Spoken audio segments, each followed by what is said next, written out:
Welcome everyone. Tonight is Thursday, August 29th, 2013, and you're watching America's Third Party. We have some really interesting news to share with you all today. Today we consider Technology Thursday. That's what we usually focus our chat on. In technology, if you text and drive, we all know that's a bad thing, but for what people need to be aware of now is if you text someone who is driving, you could be held legally responsible if they get into an accident. If they read your text, you can be legally held responsible. This has happened in New Jersey just today. Actually, it went to appeal. So let me tell you a little story about what it was. Sure. Basically, there was a couple. They were girlfriend, boyfriend, teenagers, and they were texting so much. Okay. They were texting something like, if I scroll down, it'll tell me like 62 texts in one day. Okay, so back and forth, 62 texts 62 that day. texts Court that documents day. show this, okay. Okay, they didn't reveal the nature of their texts, so we don't know exactly what they were texting to each other, but they were texting 62 texts. He was driving, she was wherever she was texting him. She texted him, 17 seconds later, he's calling 911. He had drifted into oncoming traffic. Oh, man. And there was another lovely couple in the oncoming traffic. Oh, my goodness. Both of them had lost their legs. The people Their legs ran, are gone? They have no legs. They have no legs He now. ran into them, and they both lost their legs. It was a horrific Tragic. scene. She had like bones sticking out of her body. my It was God. awful. And so they were so upset, of course, because they had become amputees, that they said, you know what, it's not just his fault. She was texting him. She knew he was driving. By the way, after he got off the cell phone, the phone with the 911, she texted him 2 more times within like 2 minutes. What do you do when people have an addiction to texting like this? I mean, New Jersey's grabbing the bull by the horns and trying to create a ruling here. It went to the court first, and at first they said, oh, you shouldn't hold someone liable who's texting. But then they said, well, they went to appeals court, and the lawyer for the people that had lost their legs really fought for them. He said basically, that's like somebody sitting next to you, distracting you, and you're like pushing you or, distracting you from driving. And it went to appeals court, and that they won the appeal. Right. So be very careful. Don't text. If you're a driver, the best advice I can give you is just put your phone in your glove box so you get where you're going.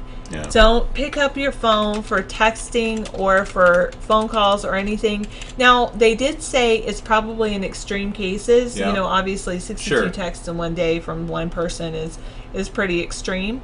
But if you know someone is going to someplace, say, hey, text me when you get there, and that way, you're not legally responsible. I got a lot of people over at Vaughn right now saying that it's definitely not the texter's, the sender's fault. They think that it's the fault of the driver. I agree. I don't believe the government can impinge this deeply on people that are randomly making. Think of all the spoofing that's going on right now.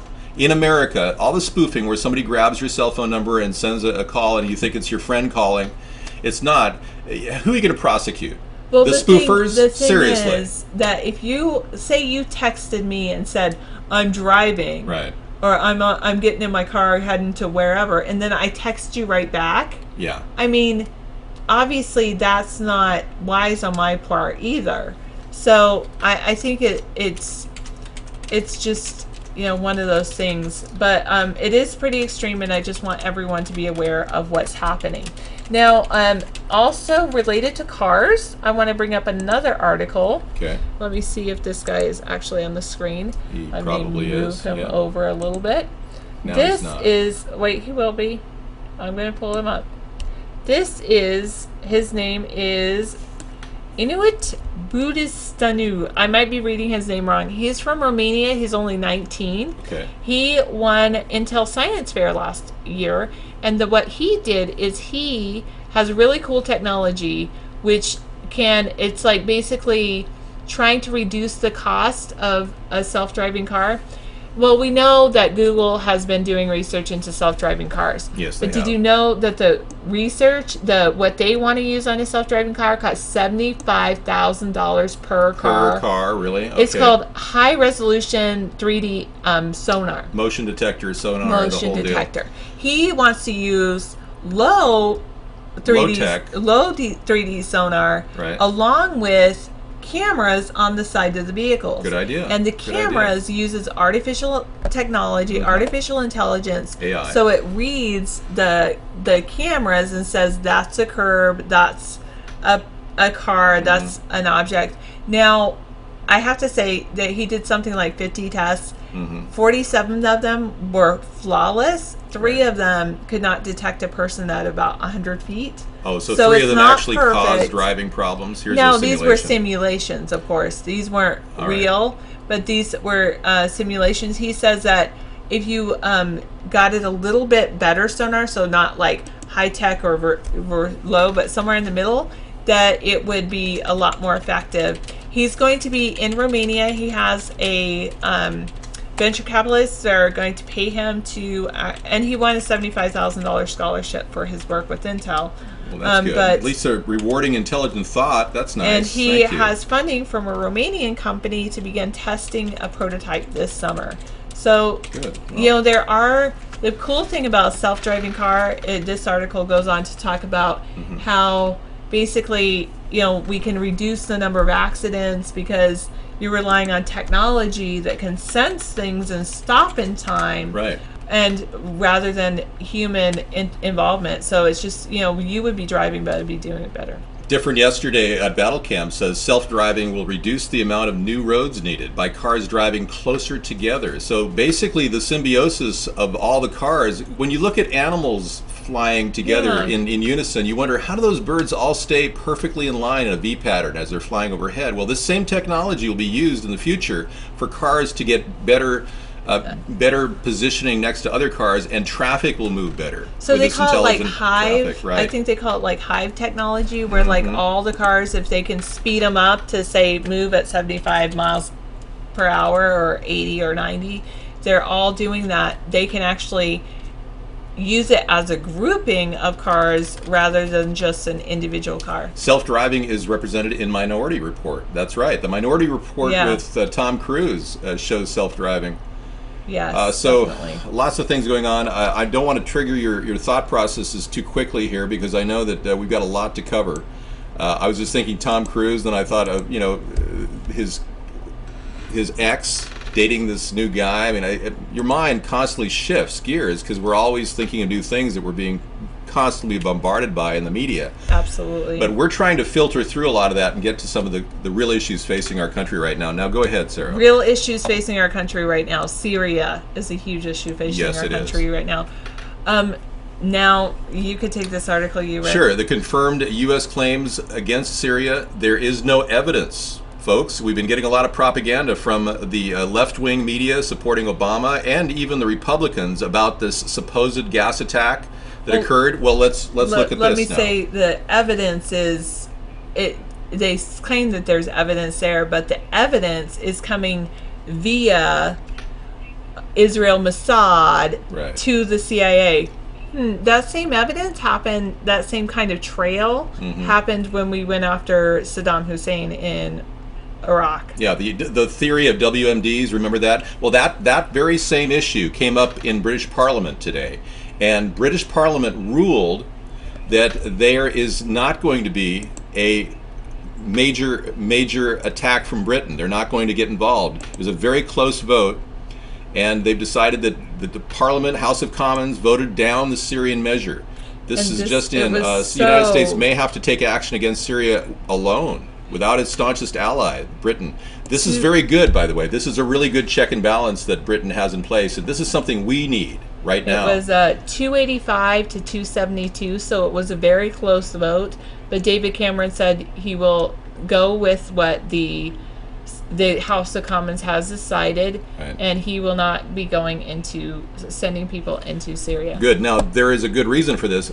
Many Americans are war weary, and we're not in favor of attacking Syria. This is from the Christian Science Monitor right here. The U.S. military is poised to attack Syria But most polls show public opposition to U.S. military intervention in Syria.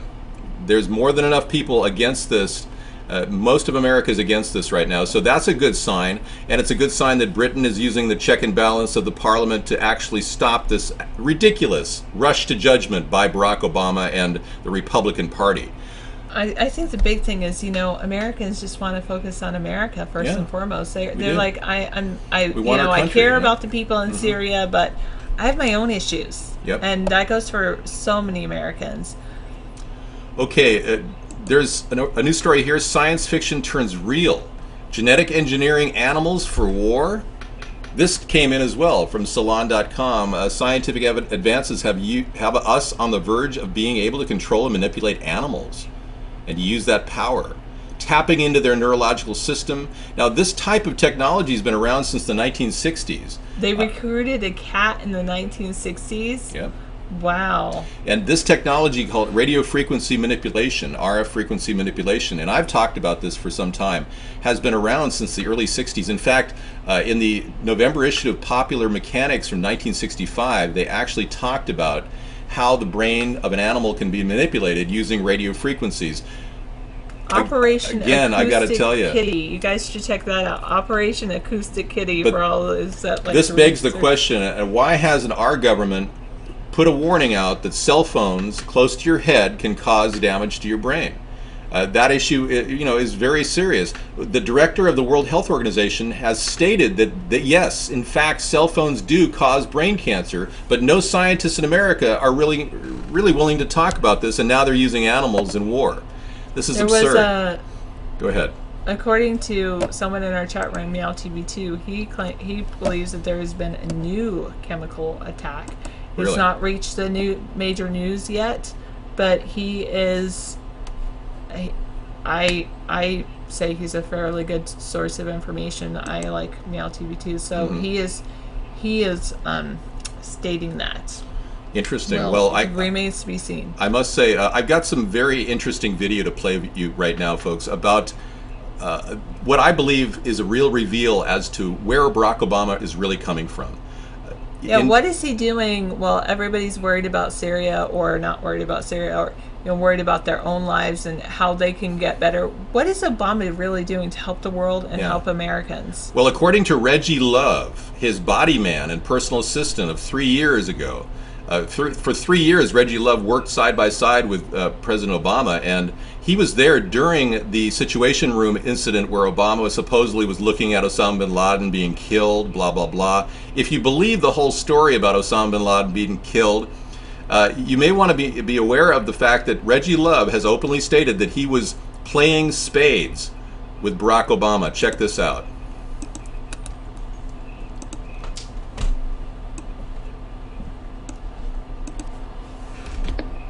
Most people were like down in the Situation Room, and he was like, I'm not gonna be down there, I can't watch this entire thing. Most people were like down in the Situation Room, he was like, I'm not gonna be down there, I can't watch this entire thing. Most people were like down in the Situation Room, he was like, I'm not gonna be down there, I can't watch this entire thing. Most people were like down in the Situation Room, he was like, I'm not gonna be down there, I can't watch this entire thing. Most people were like down in the Situation Room, he was like, I'm not gonna be down there, I can't watch this entire thing. Most people were like down in the Situation Room, he was like, I'm not gonna be down there, I can't watch.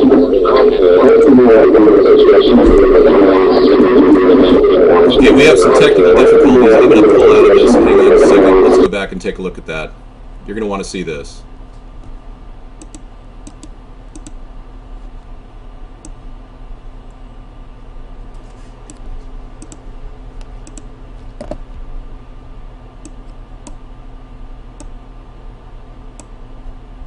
Most people were like down in the Situation Room, but he was like, I'm not gonna be down here, I can't watch this entire thing, and just so he, myself, Pete, Souza, the White House photographer, and Marvin, we must have played 15 games of spades. White House, and probably, typically like the weekends he'll work like a half day, and this Sunday, we worked we were there until almost, I think he went on TV at midnight, and almost midnight, and sat around in the private dining room, kind of like most people were like down in the Situation Room, but he was like, I'm not going to be down there. I can't watch this entire thing. And just so he, myself, Pete Souza, the White House photographer, and Marvin, we must have played 15 games of spades. Seriously, our president playing games? No, I would never have guessed that. Yeah, I just had to show that to you folks. This is the kind of thing that I believe General McChrystal was referring to when he said Barack Obama was not engaged in the war with Afghanistan. This is exactly the kind of behavior that went on during the time of Benghazi. Obama has been listening to,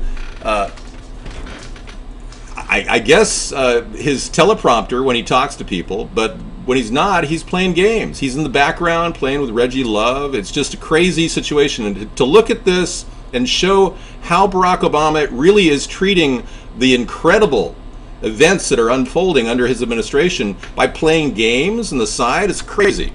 Now, I'm going to bring up another issue that just came out, which is important for all of you to know about, which is Eric Holder, was asked to testify on the marijuana legalization issue before the Senate committee. Now, this is a really important issue to us because we support legalization of marijuana, as you know. And it's interesting to note that Patrick Leahy, chairman of the Senate Judiciary Committee, has invited Attorney General Eric Holder to testify next month on the Justice Department. And here's the committee. It's comprised of Charles Schumer, lots of people, even Lindsey Graham is on it. At least they're getting the issue to the forefront, because I know a lot of states who support medicinal marijuana use as well as legalization are wondering, when is the national government under Obama going to get on board this very important issue? Now, one other thing came out, which I think just came out in the news. Apparently, a death has occurred in the country of North Korea. Let me put this over here, and it is pretty telling. Apparently, one of Kim Jong-un's ex-lovers has been executed by firing squad. Now, the lady on the top screen is his current wife. That is who he's married to right now, and you can see the resemblance of the current wife to the woman below, who was his ex-lover. That's right. That's what people are saying. Hyun Song-woo, a singer rumored to be a former lover of the North Korean leader, is said to have been arrested on August 17th with 11 other people for violating laws against pornography. They claim that she made some sort of a sex video, the lady at the bottom here. Well, it's just really sad that now she's been executed along with 11 others. And this leader of North Korea is so terrible that he would do such a thing to somebody he was involved with. It just shows you. Yeah, and you want to execute your ex-wife? That's not something that would, anything like that would never happen in America. It might happen under Sharia law, I suppose, if you're living in a Muslim country, but seriously, that's very serious. I don't believe that our country is anything like that, but this poor woman has been taken out. She was a famous star, and many people believe that the lady who he is married to is very jealous of her, because this woman who has been killed was more famous than she was at the time she was married to Kim Jong-un. Okay, that's a wrap-up of today's events. We are dealing with technology today, and I thought I'd show you something that came out of China. China has some amazing gadgetry, and I must tell you, we need to start competing. And I'm going to show you this item that I purchased at Wally World. And what it is an amazing solar flashlight. I'm not selling this, I'm just showing you what I purchased because it's so cool. And it literally has a solar panel on it, and it literally has a light that would blind anybody. It can go 200 feet in the dead of darkness and see, and it's got two different modes. But I mean, this is the kind of thing that they're retailing for 12 bucks over at Wally World. I'm not plugging anything, I'm just telling you, we better start competing, folks, because the Chinese are working within our market. They are dominating technology like solar flashlights and everything that you can think of. And pretty soon, they're going to be in charge of our companies like General Motors. It's already evidence that Shanghai GM is growing bigger than the U.S. division and could very well take over General Motors. Doesn't surprise me that this country, which is competing on all levels with the world economy, is doing a better job at innovation than we are. So when are we going to start innovating? And I ask you that because tonight is Technology Thursday, and I'm going to open the discussion up to chatters on various issues that we've covered, as well as things that are on your mind. We can talk. So we are open every night, 6 to 9. The 69 Show. That's right, at America's Third Party, Pacific Time. Join us, interact, and become a part of the political process as it's changing. And we're all involved in this online revolution. We are online activists, and you definitely like that, the 6 to 9 show. Okay, good. I'm glad you like it. Join us and become part of a third party. Tell your friends and family about a third party. Tell everybody that you can tweet at third party, and that would really help us. And do subscribe. Thank you.